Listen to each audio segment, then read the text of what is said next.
Assalamualaikum warahmatullahi wabarakatuh. Innal hamdalillah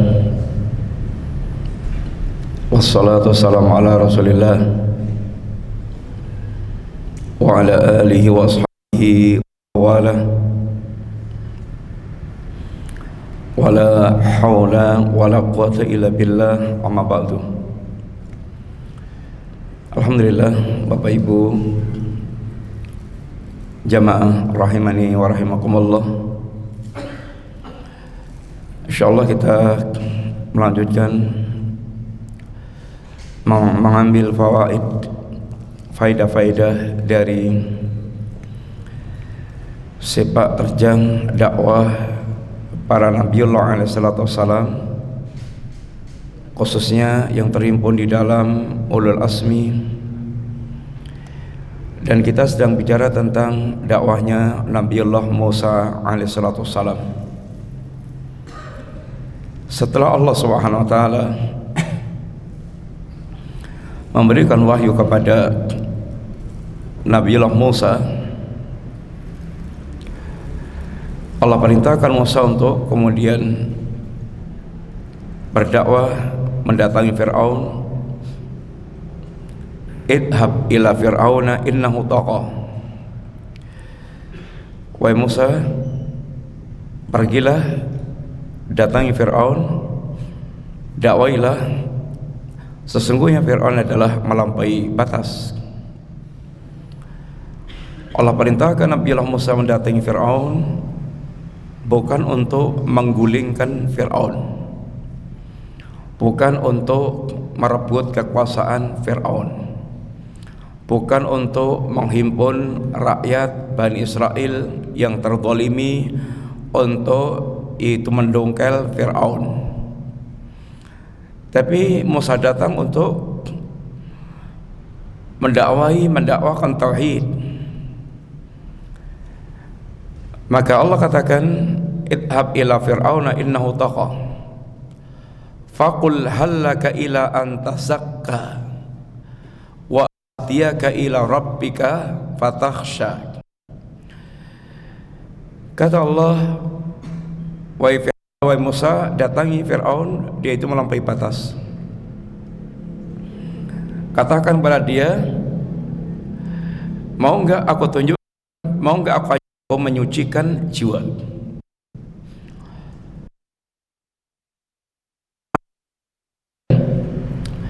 Itu adalah bentuk kotornya jiwa.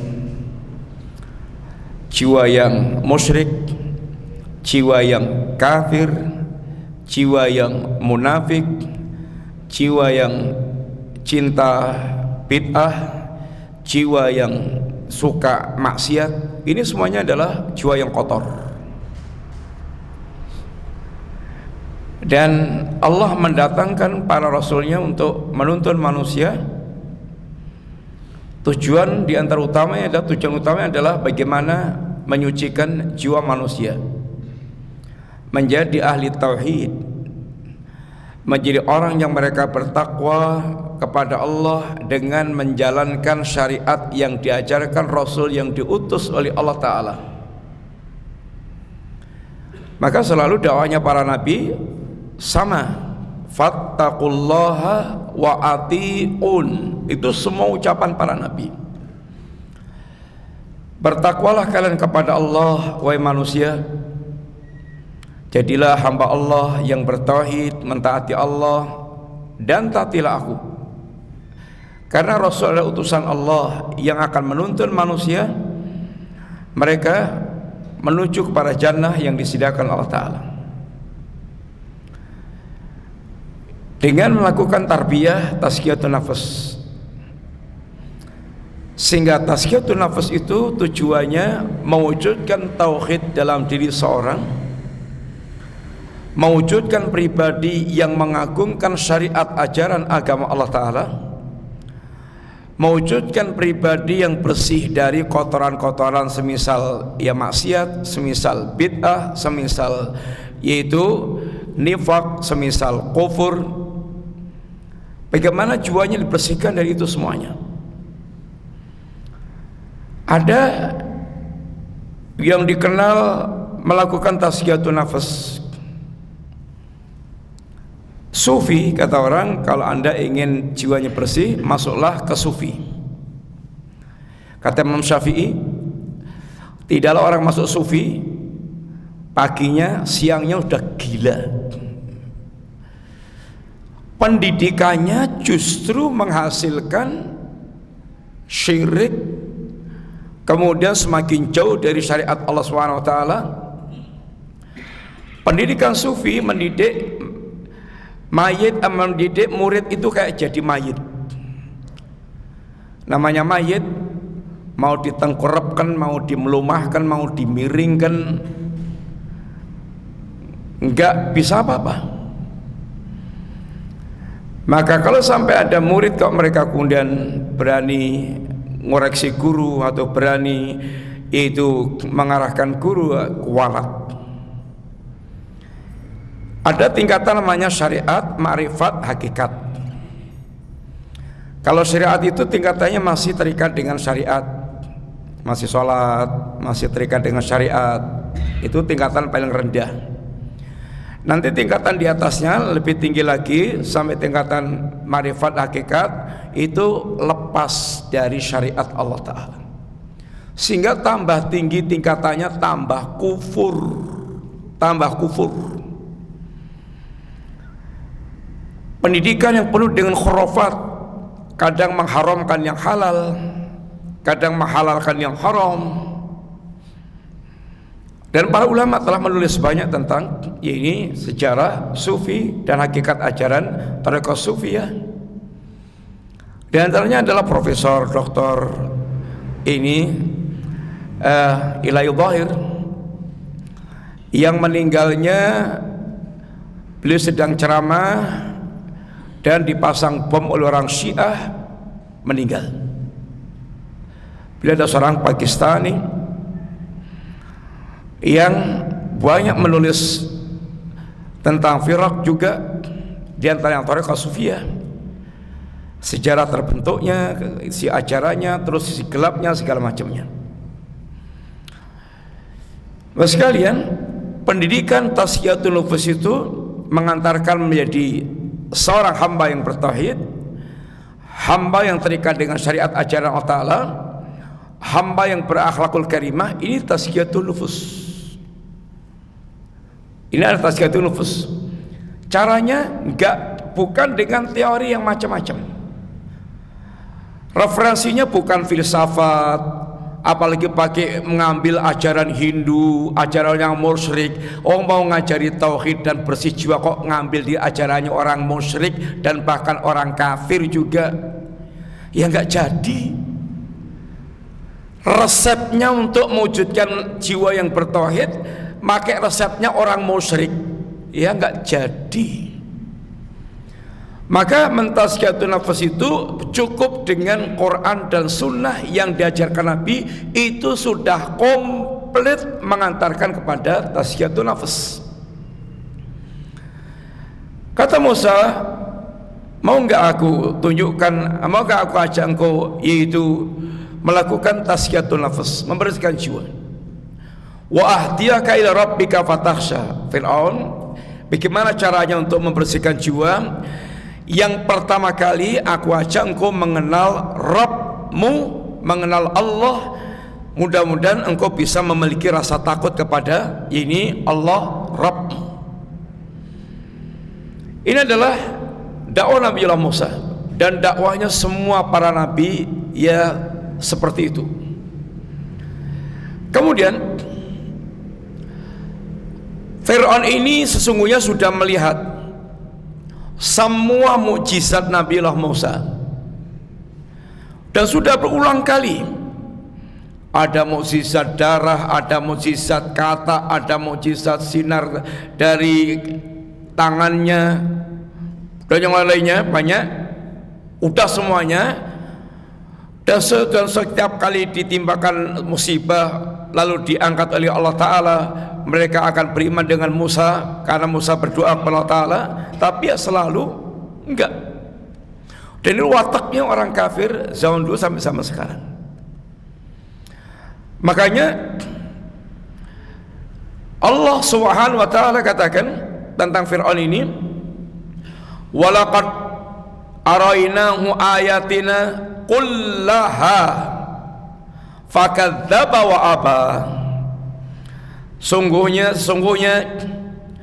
kami Allah telah perlihatkan kepada Fir'aun semua ayat-ayat Allah Ta'ala, tapi disikapinya bagaimana? Fakadzdzaba wa aba. Fir'aun mendustakan dan enggan. Artinya sesungguhnya hatinya sudah melihat kebenaran. Hati kecilnya, hati yang paling dalam sudah melihat kebenaran, tapi tampilan zahirnya ya tetap menentang karena sombong dan zalim. Wajahadu biha wastaiqanatha anfusuhum dzulman wa uluwan. Mereka melakukan penentangan juhud. Mereka melakukan penentangan juhud, padahal jiwa mereka sungguhnya meyakini tentang apa yang disampaikan oleh Nabi yang mendakwahkan agama ini. Kenapa jiwanya mengakui meyakini benarnya yang didakwahkan, tapi tampilannya menentang? Zulman wa uluwan. Karena orangnya zalim dan sombong. Ini yang sering menjadi penghalang orang untuk dia mendapatkan hidayah. Zalim, dia tidak mau bersikap jujur.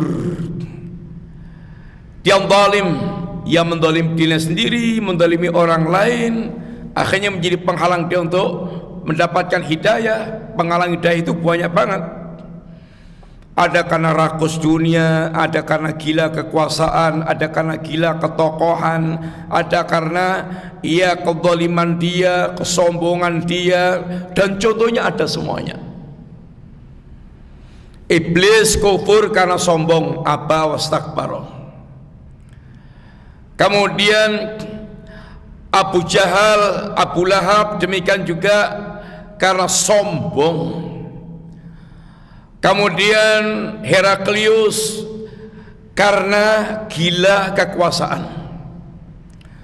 Abu Talib karena terikat dengan warisan kakek moyang, gak pengen dicela oleh manusia karena dia mengikuti agama Muhammad, walaupun dia tahu yang dibawa Muhammad terbaik, dan yang lain-lainnya. Makanya sering menjadi penghalang ini hidayah. Kalau orang ingin dapat hidayah, pertama siapkan wadahnya untuk menerima hidayah, itu hatinya, supaya bersih dari segala macam kepentingan-kepentingan. Orang kalau punya kepentingan susah, bakal susah untuk dia terima hidayah. Punya kepentingan ini harta, jabatan, ketenaran, ketokohan dan seterusnya. Ini sering menjadi penghalang itu hidayah. Dan yang aslinya ya, walaupun dia melihat semua tanda kekuasaan Allah Ta'ala, yang seharusnya tidak ada lagi alasan dia untuk menolak hidayah, yang membuat mereka itu tidak mendapatkan hidayah, aslinya ya mereka nggak mau. Walau yara kulla ayatin la yu'minu. Walaupun mereka melihat semua tanda kekuasaan Allah, tetap saja mereka tidak mau beriman. Kalau mukadimahnya sih minta ini minta itu, kaumnya saleh, coba kamu keluarkan dari batu ini unta gede, dituruti ya tetap kafir. Tetap kafir. Orang musyrikin Quraisy juga demikian. Supaya Muhammad menampakkan yaitu bulan terbelah, betul-betul ditunjukkan oleh Allah bulan terbelah, dan mereka melihat tetap saja kafir. Fir'aun juga demikian, udah diperlihatkan tanda-tanda kekuasaan Allah yang Allah berikan pada mereka, tetap saja kafir. Memang hatinya tidak ingin. Orang kalau tidak ingin itu 1001 alasan. Minta maaf ya. Orang kalau memang watak, kalau dasarnya itu aku ora gelem ngaji, itu alasannya kalau diajak banyak, yang ada kesibukan, yang ada kepentingan, yang ada acara, yang ada. Nanti kalau ini sudah nggak ada semuanya, intinya aku wegah. Sehingga mau ya ada kesempatan apapun ya intinya nggak mau. Alasan bisa dibuat-buat. Demikian pula orang mereka tidak menginginkan hidayah, walaupun ayat per ayat itu sudah ditunjukkan Allah kepada mereka, sampai enggak ada lagi yang bisa mereka ingkari, tetap saja mereka itu tidak mau. Bahkan sukanya orang kayak gini membalik-balik. Posisi para nabi itu paling waras, paling sehat, paling berakhlak, paling jujur, paling mengajak untuk mewujudkan maslahat kehidupan. Tapi oleh para musuh-musuh dakwah, para pembenci dakwah, bakal diwalik-walik. Contoh, kalau Fir'aun di sini, Musanya justru dituduh ini tukang sihir yang merusak dan akan mengusir mereka. Jadi Musa dikesankan orang yang punya makar untuk membuat hancurnya kerajaan Mesir dan akan mengusir penduduknya, dan dia adalah tukang sihir. Sama dengan Rasulullah SAW. Tadinya mereka tahu persis Nabi itu Shadiqul Amin, paling jujur, paling terpercaya. Mereka paling tahu Nabi paling berakhlak. Mereka merasakan pergaulan dengan Nabi sekian puluh tahun, gak pernah ada masalah. Begitu Nabi berdakwah, Muhammad majnun, Muhammad gila, Muhammad kadzab, Muhammad pendusta, Muhammad sahir, Muhammad tukang sihir, dan seterusnya. Yang ngapunten kayak gituan sudah biasa. Dari orang kafir dan dari pembenci dakwah, udah biasa. Termasuk ahlul batil, orang yang mereka tenggelam dalam berbagai macam penyimpangan, tenggelam dalam syirik, tenggelam dalam bid'ah, tenggelam dalam kerusakan. Itu kalau kemudian membuat kalimat-kalimat diwalik-walik, penuh dengan kedustaan. Tapi sekali lagi kita nggak boleh mengikuti modelnya orang kayak gitu. Tetap ibadur rahman. Kalau ada orang-orang bodoh, mereka itu berbuat bodoh dengan ucapannya dan perbuatannya, maka ibadur rahman wajib tetap untuk di atas garis lurus ajaran Allah Ta'ala. Nggak boleh ikut-ikut bodoh. Kata Fir'aun tentang Musa, inna hadza la sahirun alim. Dalam memprovokasi rakyatnya, apa kata Fir'aun? Orang ini, yaitu Musa ini, la sahirun alim, yaitu tukang sihir yang piawai. Dituduh Musa adalah tukang sihir yang piawai, hebat, tukang sihir yang hebat. Dituduh Musa itu akan membuat mereka terusir dari negerinya. Ajitana litukhrijana min ardina bisikhrika ya Musa. apa engkau datang kepada kami untuk mengusir kami dari negeri kami dengan sihirmu ya Musa? Bayangkan, gitu tujuan mereka kepada Nabi Allah Musa. Termasuk ketika orang kafir menggelari muslim teroris. Al-Bid'ah juga begitu menggelari orang yang mendakwakan tauhid sunnah dengan gelar-gelar yang sangat buruk, penuh dengan kedustaan. Makanya Syekh Muhammad bin Abdul Wahab yang dikatakan diajal, dikatakan penipu, dikatakan tukang mengkafirkan, dikatakan ngaku nabi, dikatakan mengingkari itu, kata beliau apa? Subhanallah, hadza buhtanun azim. Subhanallah, hadza buhtanun azim. Maksudnya Allah, ini kedustaan yang sangat besar. Makanya kebencian mereka ungkapkan Wahabi, semuanya kali Wahabi. Dulu alamat Wahabi itu ditunjukkan kepada Muhammadiyah, Persis, Al-Irsyad dan semisalnya. Kemudian dia terus pokoknya bergeser kepada siapa yang bisa ditembak dengan nama itu. Ulama-ulama sebelum Syekh Muhammad bin Abdul pun kadang-kadang diikutkan sebagai ini Wahabi, penuh dengan kedustaan, penuh dengan ungkapan-ungkapan yang provokatif. Tapi seorang yang mereka tahu hakikat ilmu tidak boleh ikut-ikutan model kayak gitu. Kemudian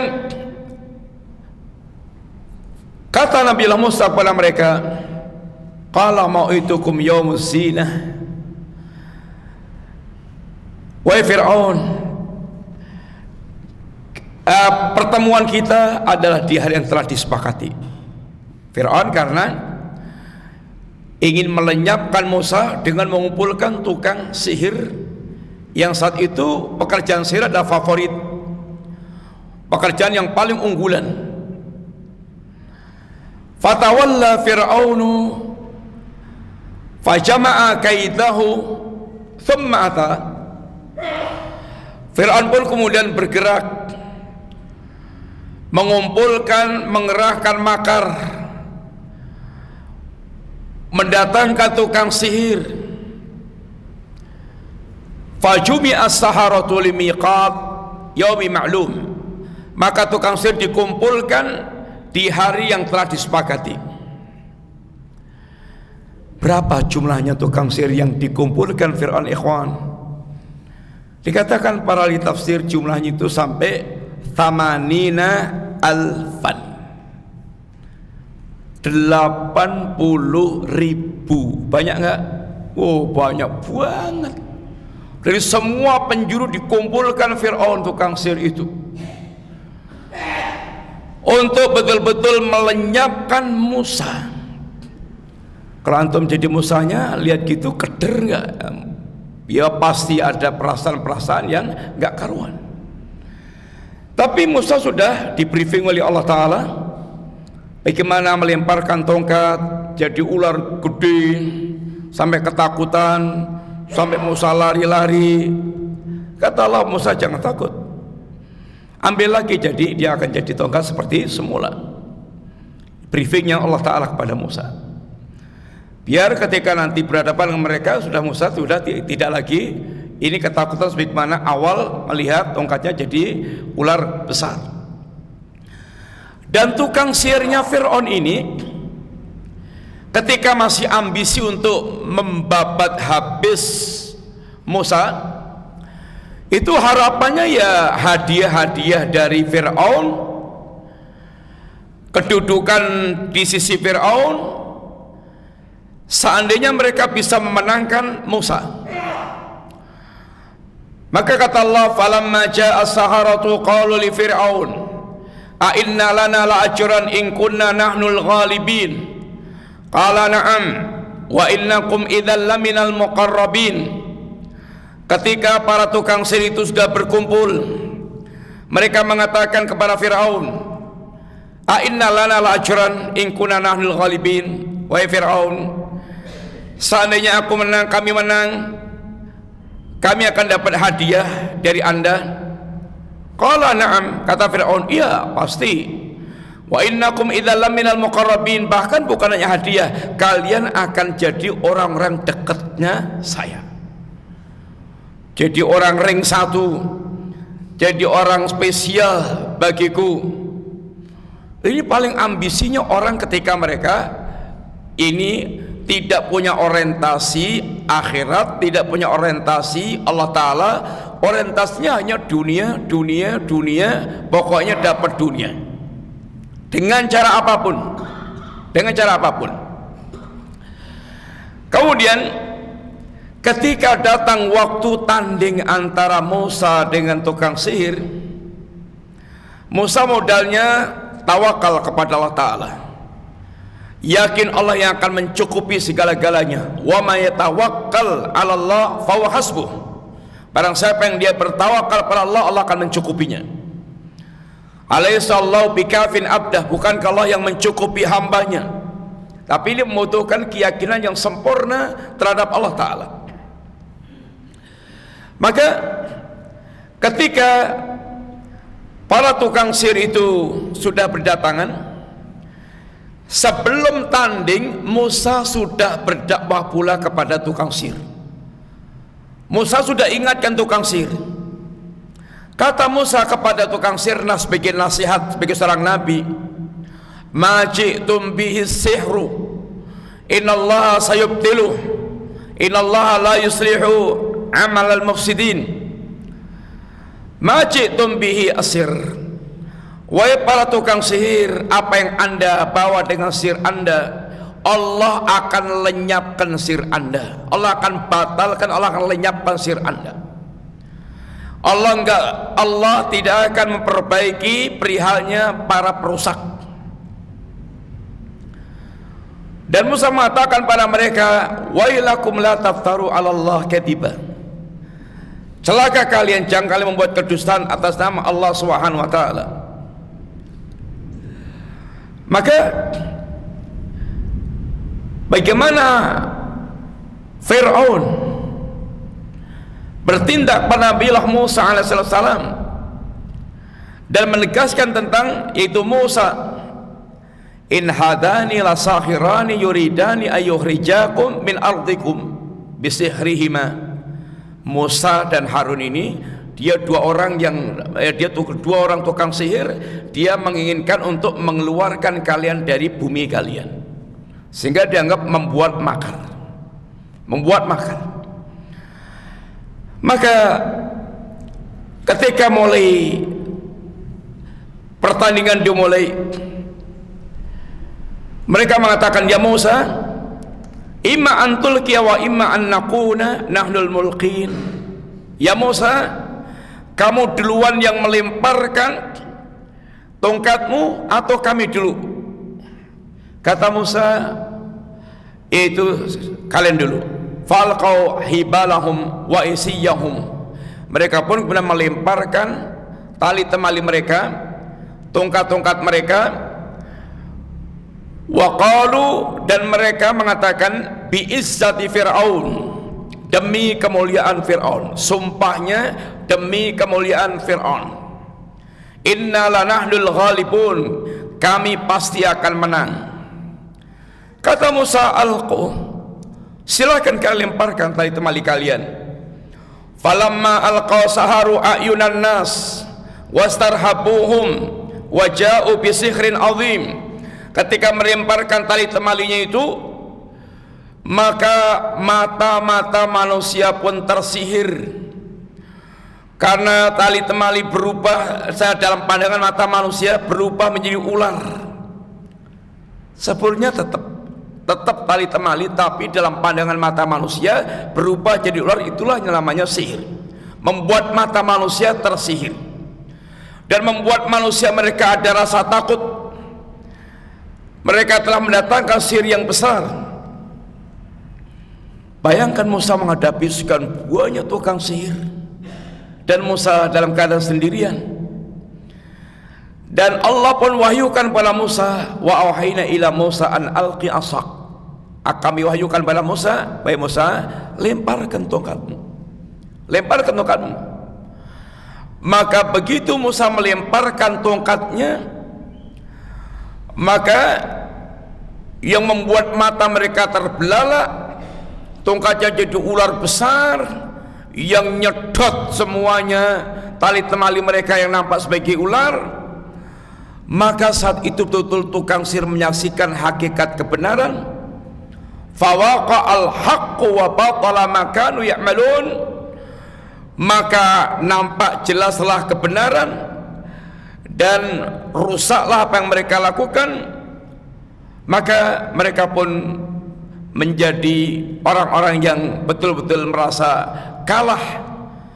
Mereka menjadi hina, dan dampaknya justru sangat mengejutkan. Wa ulqiya saharatu sajidin, tukang sihir itu justru tersungkur sujud, dan mereka mengatakan amanna bi rabbil alamin, Rabbi Musa wa Harun, kami beriman kepada Rabbul Alamin, Rabbnya Musa dan Harun. Tentu alangkah sangat ibabajanya kapiran Fir'aun, alangkah sangat kemudian geramnya Fir'aun. Justru para tukang sihirnya malah beriman kepada Musa. Maka kata Fir'aun, amantum bihi qabla an adana lakum, kalian beriman sebelum kami izinkan kalian beriman. Fir'aun yang ngasih izin dan tidaknya orang untuk beriman. Apa urusannya dengan Fir'aun? Inna hadza la makrun makartumuhu fil madinah litukhriju minha ahlaha. Ini makar kalian, ini makar kalian yang kalian rancang makar itu untuk mengeluarkan penduduk, mengusir penduduk ini dari kota. Fasawfa ta'lamun, kalian pasti bakal tahu akibatnya, betapa marahnya Fir'aun. Maka kata Fir'aun, la uqatti'anna aydiyakum wa arjulakum min khilafin wa la usallibannakum ajma'in thumma la usallibannakum ajma'in. Bakal tak potong tangan dan kaki kalian secara bersilang, bakal tak salib kalian di pohon korma. Ancamannya sudah menyangkut nyawa, dihilangkan nyawa, bahkan pelan-pelan potong tangannya, ganti potong kakinya, lalu disalib sak matinya. Tapi perhatikan bagaimana sekarang tukang sihir yang hatinya telah dihiasi dengan iman, yang bagaimana mereka hatinya telah bersinar dengan cahaya iman. Apa kata para tukang sihir dan apa doa mereka? Kata para tukang sihir, lan nu'thiraka ala ma ja'ana minal bayyinat walladzi fatarana. Fir'aun, sekarang saya sudah tidak menganggap kamu, sekarang saya sudah tidak akan mengutamakan kamu. Dulu berharap ya ini yang maha agung, dan sangat berharap tentang pemberian-pemberian Fir'aun. Sekarang enggak, Fir'aun, sekarang kami udah enggak berharap dengan kalian, sudah tidak mengutamakan engkau dibandingkan dengan al-bayinat, tanda bukti yang sudah aku dapatkan, dibandingkan dengan Allah yang menciptakan kami tidak akan lagi mengutamakan Anda. Kalau Anda mengancam, faqdi ma anta qadin, silahkan tunaikan ancaman Anda. Innama taqdi hadil hayatad dunya, toh Anda hanya bisa mewujudkan ancaman itu di dunia sekarang ini. Innama taqdi hadil hayatad dunya, inna amanna bi rabbina. Sekarang kami telah berubah menjadi orang yang beriman. Orientasinya yang tadinya hadiah-hadiah Fir'aun menjadi orang dekatnya Fir'aun, urusannya dunia dan dunia. Sekarang yang diinginkan bukan lagi itu. Kami telah beriman kepada Rabb kami, liyaghfira lana khotoyana wa ma akrahtana alihi minasir. Sekarang yang aku inginkan adalah ampunan Allah, agar Allah mengampunkan diri kami, mengampunkan dosa-dosa dan kesalahan kami, dan apa yang Anda telah paksakan kami melawan Fir'aun, melawan Musa dengan sihir. Bapak sekalian, inilah perubahan yang sangat drastis. Para tukang sihirnya Fir'aun, dari mereka ambisi kepada perkara duniawi, kemudian berubah menjadi dia menginginkan ampunan yang disediakan Allah Ta'ala. Makanya kisah ini diantaranya bahwa memberikan faedah pada kita bahwa orang itu kalau hidupnya tanpa iman, tidak ada himmah lain kecuali ya hanya dunia. Kerjanya untuk dunia, pikirannya untuk dunia, semuanya diperas habis untuk dunia, yang akhirnya dia mati, menikmatinya juga sedikit, dan yang ada kemudian dia tinggal pertanggungjawaban di hadapan Allah Ta'ala. Maka berbahagialah orang mereka hatinya Allah hiasi dengan iman, yang orientasinya kampung akhirat, yang dunia adalah waktunya dia menyusun bekal terbaik, mengumpulkan bekal terbaik untuk menghadap Allah Subhanahu wa Ta'ala. Dan kesuksesan hakiki bagi seorang mukmin adalah bagaimana dia selamat di kampung akhirat. Bagaimana dia selamat di kampung akhirat, sehingga apapun resiko yang akan dihadapi di dunia ini, yang penting dirinya adalah selamat di kampung akhirat. Walaupun bahkan sampai diancam-ancam. Kata Nabi kita, la tusyrik billah, jangan kamu menyekutukan Allah, walau khurikta au kutilta, walaupun kamu sampai dibakar hidup-hidup, walaupun kamu sampai dimutilasi, maka jangan sampai Anda menyekutukan Allah Subhanahu wa Ta'ala. Bapak sekalian, inilah sekilas kisah bagaimana Musa berhadapan dengan yaitu Fir'aun, kisah bagaimana Musa bersama dengan para tukang sihir. Dan boleh jadi seorang itu berubah dari pembenci yang sangat benci menjadi kemudian yaitu pembela berat. Dan begitulah diantara kisah dari perjalanan dakwahnya, terutama diantaranya Rasulullah Sallallahu Alaihi Wasallam. Nabi di perang Uhud, yang membuat Nabi sangat bersedih karena terjadi insiden Uhud,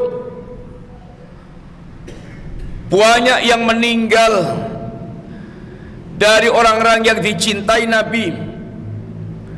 Saat itu panglima jenderal-jenderalnya orang-orang kafir, satu Abu Sufyan, jenderal utama, Khalid bin Walid sayap kanan, Ikrimah sayap kiri, Sofwan bin Umayyah itu dia sayap, itu pasukan jalan kaki.